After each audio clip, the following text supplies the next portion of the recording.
बिस्मिल्लाहिर्रहमानिर्रहीम, अस्सलामुअलैकुम। मैं हूँ आज के प्रोग्राम की मेज़बान निगम आदिल और आज के इस प्रोग्राम में आप सबको खुशामदीद कहूँगी। आज जो है वो आपके लिए प्रोग्राम में बहुत ही निहायत और अहम जो है वो टॉपिक आप लोगों के लिए लेके हाजिर हुई हूँ।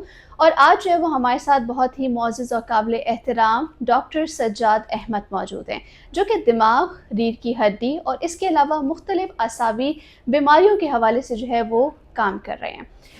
बेसिकली आज हम जानेंगे कि जो हमारे पास न्यूरो सर्जरी होती है वो बेसिकली होती क्या है, ठीक है? इसके अलावा जो है वो बहुत से ऐसे पेशेंट्स हैं जिनके सर में दर्द होता है, जिनको झटकों की बीमारी होती है। इसके अलावा जो है वो बहुत से ऐसे पेशेंट्स होते हैं जिनकी जो रीढ़ की हड्डी होती है उसमें बहुत तकलीफ़ होती है, लेकिन उनको ये नहीं पता होता कि इसका कनेक्शन जो है वो हमारे दिमाग के साथ होता है। तो इसके लिए जो है वो आप लोगों तक इन्फॉर्मेशन पहुँचाने के लिए हमारे साथ डॉक्टर सज्जाद अहमद मौजूद हैं। डॉक्टर सज्जाद अहमद, आपको आज के इस प्रोग्राम में खुशामदीद कहूँगी। बहुत शुक्रिया कि आपने जो है वो आज हमारे लिए अपने कीमती वक्त में से हमारे लिए वक्त निकाला और यहाँ पर आज आप हमारे साथ मौजूद हैं। इतने अहम टॉपिक पे जो है वो आज आप हमें इंफॉर्मेशन प्रोवाइड करेंगे। सबसे पहले आपको प्रोग्राम में खुशामदीद कहूँगी। बहुत शुक्रिया दावत देने का और सारे व्यूवर्स को मेरी तरफ से अस्सलाम वालेकुम। वालेकुम अस्सलाम, बहुत शुक्रिया। डॉक्टर सज्जाद अहमद, सबसे पहले हमारे जितने भी देखने वाले हैं उनको आप अपने बारे में बताइएगा। आपने तालीम कहाँ से हासिल की और इतना एक ये टफ़ सब्जेक्ट जो कि आपने सिलेक्ट किया, और वही बात है कि ये लोगों की ज़िंदगियों के साथ जो है वो एक तरह से खेलने वाला हिसाब है, तो इसमें आपने इसको सिलेक्ट कैसे किया और यहाँ तक आप कैसे पहुँचे? अच्छा, मैं जैसे कि आपने इंट्रो में बताया, मेरा नाम डॉक्टर सज्जाद अहमद है और करंटली मैं as assistant professor and section head in neurosurgery काम कर रहा हूँ। इनिशियल एजुकेशन जो तालीमी सफ़र है वो तो मैंने अपने होम टाउन से शुरू किया ठीक है। और I was a gold medalist at very nice. Secondary school level examination. उसके बाद मैंने इस्लामिया कॉलेज में ज्वाइन किया और 2007 में I was awarded with the presidential talent award और फिर 2012 में मैंने खैबर मेडिकल कॉलेज से ग्रेजुएट किया MBBS में। तो उसके बाद मैंने इंग्लैंड से MRCS की डिग्री हासिल की 2017 में और 2019 में मैंने न्यूरोसर्जरी में FCPS किया। सो यहाँ तक तो मेरे पूरा जो अच्छा। उसका आप कह लें कि न्यूरोसर्जरी का जी जो जी जी स्टार्ट का जी सफ़र जी। है वो है। उसके बाद मैंने डिफरेंट फेलोशिप्स किए। ठीक है। सबसे पहले फेलोशिप मैंने किए skull base and minimally invasive endoscopic surgery में। दूसरा फेलोशिप मैंने किया है एंडोवास्कुलर और सर्जिकल स्ट्रोक मैनेजमेंट में, और उस पर बाद में ज़रा डिटेल में बताएंगे कि ये क्या चीज़ें हैं। बिल्कुल। और तीसरा फेलोशिप फिर मैंने नॉर्थ अमेरिकन स्पाइन सोसाइटी से किया है अर्ब स्पाइन डिप्लोमा में। और लास्ट में अभी जो है मैंने साउथ कोरिया से एंडोस्कोपिक स्पाइन सर्जरी में फेलोशिप की है और उसकी ट्रेनिंग मैंने चाइना से भी की है। अच्छा, यानी कि आपने हमें इसमें बहुत सारी स्पेशलिटीज़ जो है वो बता दी हैं, लेकिन एंड में आपने बताया कि एंडोस्कोपिक स्पाइन सर्जरी आपने बताया है। तो ऐसे हमारे व्यूवर्स जिनको नहीं पता कि एंडोस्कोपिक स्पाइन सर्जरी होता क्या है, तो आप हमें आसान अल्फाजों में ज़रा बताएं कि ये होता क्या है बेसिकली? अच्छा, जैसे आपको पता है कि चीज़ें वक्त के साथ आहिस्ता आहिस्ता इवॉल्व कर रही है, जी। तो सर्जिकल स्पेशलिटी भी वक्त के साथ इवॉल्व कर रही है। बिल्कुल। और जितनी भी सर्जिकल स्पेशलिटीज़ हैं वो ओपन सर्जरी से मिनिमल इन्वेसिव सर्जरी की तरफ जा रही है, जिसमें डॉक्टर्स कोशिश करते हैं कि कम से कम कट के ज़रिए मरीज़ अच्छा। का ऑपरेशन हो और उसमें मरीज़ को जल्द से जल्द मोबालाइज़ किया जाए। यही कंसेप्ट न्यूरोसर्जरी में भी इंट्रोड्यूस किया गया है। और जो हम एंडोस्कोपिक स्पाइन सर्जरी के बारे में जी बात जी। करते हैं या फिर प्रैक्टिस करते हैं, तो इसमें यही है कि इसमें बहुत मिनिमम कट यूज़ होता है और पेशेंट की मोबिलाइजेशन बहुत ज़्यादा जल्दी होती है। तो ये एक नया कंसेप्ट है, काफ़ी ज़्यादा कॉमन है एशियन कंट्रीज़ में, जी जैसे जी। चाइना, साउथ कोरिया, जापान और अमेरिका और इन कंट्रीज़ में भी अभी ये इंट्रोड्यूस हो रही है। हमारे यहाँ अभी अच्छा, अभी ये डेवलप हो रही है। यानी कि ये एक बहुत बड़ी बात है कि पाकिस्तान में जो वो इस तरह की टेक्नोलॉजीज़ भी आ रही हैं और इतना इजीली जो है वो पेशेंट जो है वो ट्रीट हो सकते हैं। जी। मैंने इसमें ये भी सुना था कि जो एंडोस्कोपिक स्पाइन सर्जरी होती है इसमें मतलब बहुत ज़्यादा कट नहीं लगता है, ठीक है, कट होता है लेकिन ऐसा नहीं होता कि इसमें स्टिचेस जो है वो बहुत ज़्यादा हैं। Is it true? Endoscopic spine surgery के बारे में सबसे बड़ा जो लोगों का क्वेश्चन होता है कि क्या एडवांटेजेस इसके क्या जी। हैं। सबसे बड़ा एडवांटेज तो इसका एक ये है कि इसमें बहुत स्मॉल इंसिजन होता है।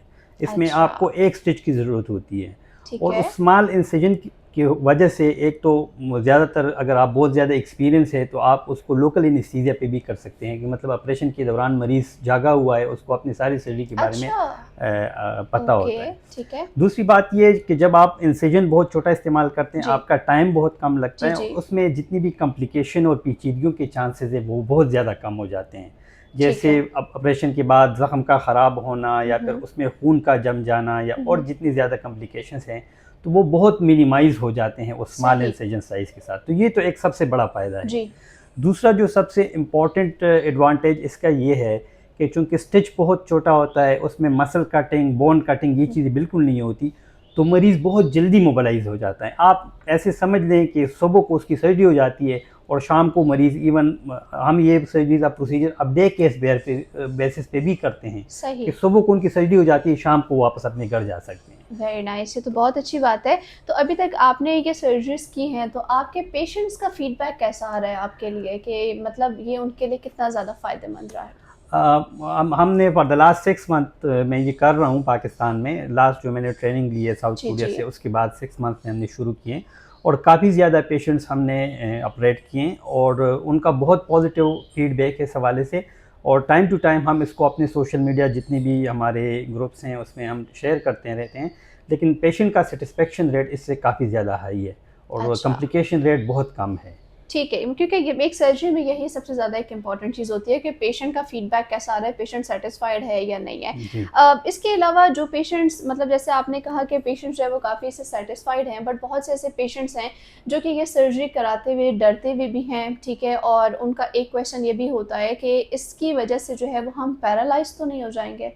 अच्छा, ये आपने एक बहुत इंपॉर्टेंट क्वेश्चन पूछा क्योंकि स्पाइन सर्जरी के बारे में एक बहुत बड़ा मिथ है जी, कि मतलब लोग कहते हैं कि हम इसलिए सर्जरी नहीं करते कि हमारे कहीं हाथ पाँव पैरालाइज ना हो जाए। बिल्कुल ये चीज़ है। और ये एंडोस्कोपिक स्पाइन सर्जरी का एक बहुत बड़ा एडेड एडवांटेज हुँ, ये है हुँ। ओपन सर्जरी की निस्बत कि इसमें आपकी विजुअलाइजेशन बहुत अच्छी होती है। सही। क्योंकि जो एंडोस्कोप के ज़रिए जब आप सर्जिकल फील्ड को देखते हैं तो वो 10 टू 20 टू 40 टाइम्स ज़्यादा मैग्नीफाइड होता है जब आप ओपन सर्जरी कर रहे होते हैं। तो ओके, आपको स्ट्रक्चर्स बहुत क्लियर नज़र आ रहे होते हैं और ठीक है। उसमें आपके कॉम्प्लिकेशन के और इस किस्म के मिसहैप होने के चांसेस ना होने के बराबर हैं। तो अच्छा, आप ये अच्छा। समझ लें कि लेस देन 1% इस तरह के कोई चांसेस हैं and this is more a sort of a myth now कि मतलब आप कहें कि मरीज़ को कोई इस तरह की कॉम्प्लिकेशन हो। ठीक है। तो इसमें मतलब पेशेंट्स का बहुत ज़्यादा आपके पास भी सवाल आता होगा कि ये जो है वो बहुत ज़्यादा एक्सपेंसिव तो नहीं है? या अगर ये बहुत ज़्यादा एक्सपेंसिव है तो क्या हम इसको सेहत कार्ड पे करवा सकते हैं? अच्छा, ये एक क्वेश्चन काफ़ी ज़्यादा हमें जी। कमेंट्स में भी आता है और जितनी भी पेशेंट्स आते हैं वो पूछते हैं।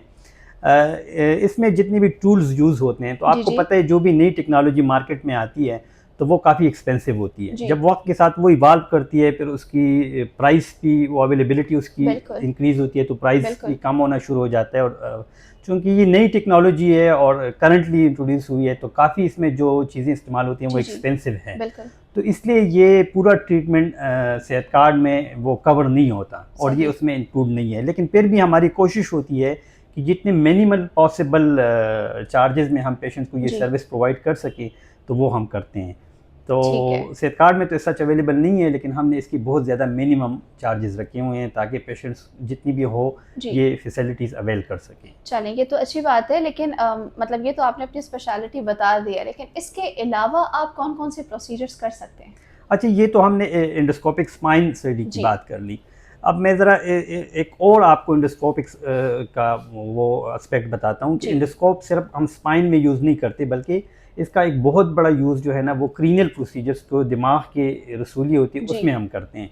और उसका सबसे बड़ा फ़ायदा ये होता है कि पहले जो हम सर्जरीज़ करते थे उसके लिए पूरी दिमाग की खोपड़ी को खोल के वहाँ से रसूली निकालना पड़ता था जो कि बिल्कुल, काफ़ी एक बिल्कुल। रिस्की प्रोसीजर रिस्की है। था।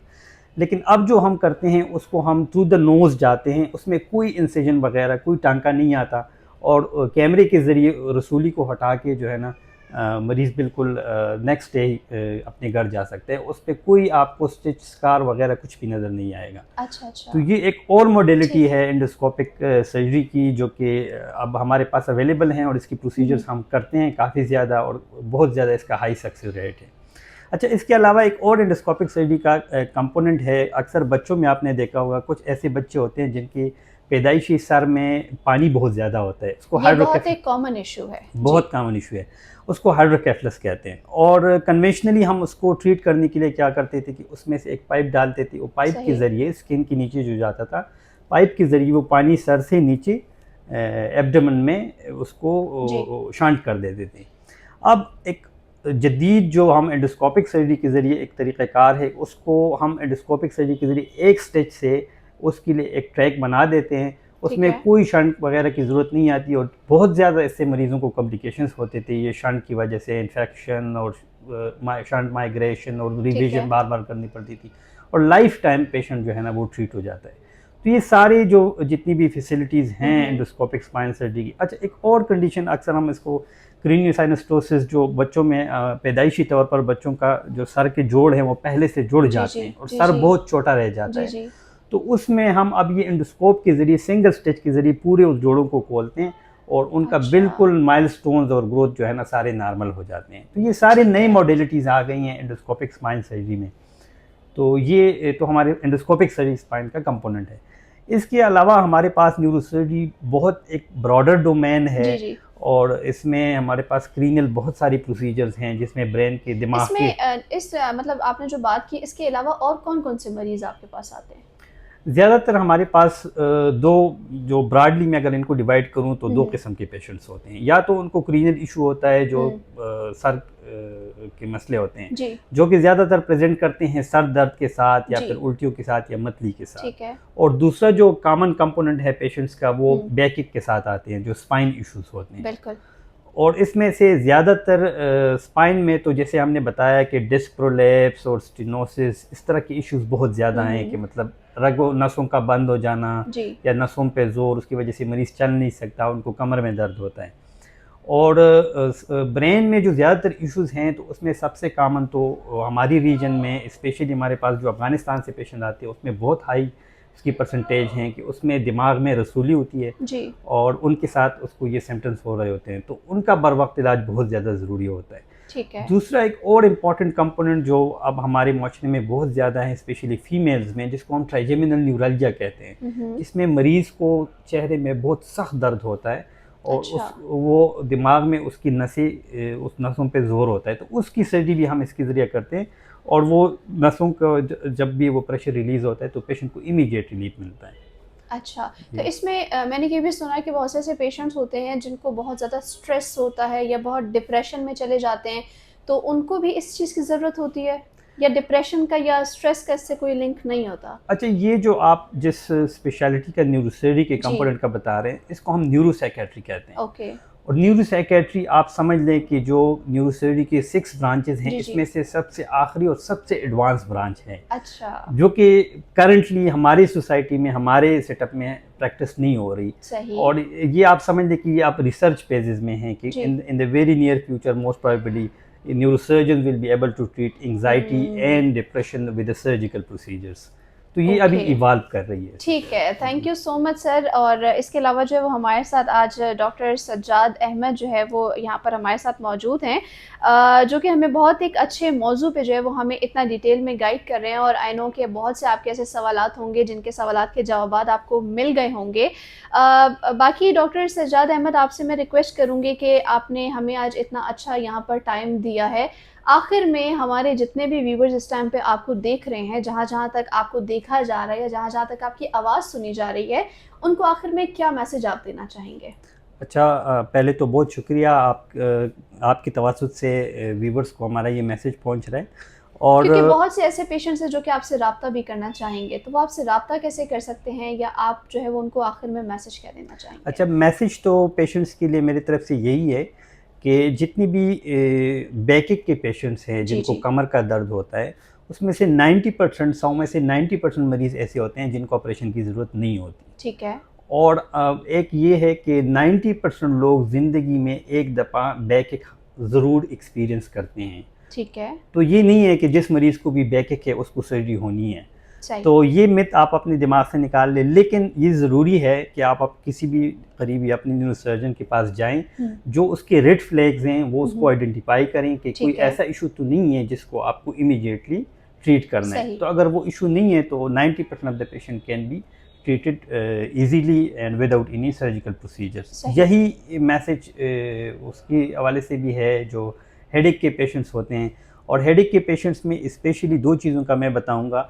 अगर आपको सर दर्द है और सर दर्द के साथ उल्टियाँ आती हैं, दिल सही। ख़राब होता है, या फिर कभी बेहोशी का दौरा पड़ा है, ठीक है। तो इस तरह के सर दर्द को कभी भी लाइट नहीं लेना चाहिए और बिल्कुल। ज़रूर अपने न्यूरोसर्जन के साथ आप कंसल्ट करें। जी। क्योंकि अगर कोई भी पैथोलॉजी है इनिशियल स्टेज पे वो डायग्नोज हो तो आपके लिए बहुत ज़्यादा फ़ायदेमंद ट्रीटमेंट हो सकती है, बजाय इसके कि उसको डिले किया जा सके। बिल्कुल, ये तो आपने बहुत अच्छा मैसेज एंड में दिया है, क्योंकि बहुत से ऐसे लोग हैं जिनको सर में दर्द होता है, उल्टियाँ लगती हैं, तो वो उसको किसी बीमारी को किसी के साथ लिंक कर देते हैं, मतलब जी। उनको मेन चीज़ का आइडिया नहीं होता।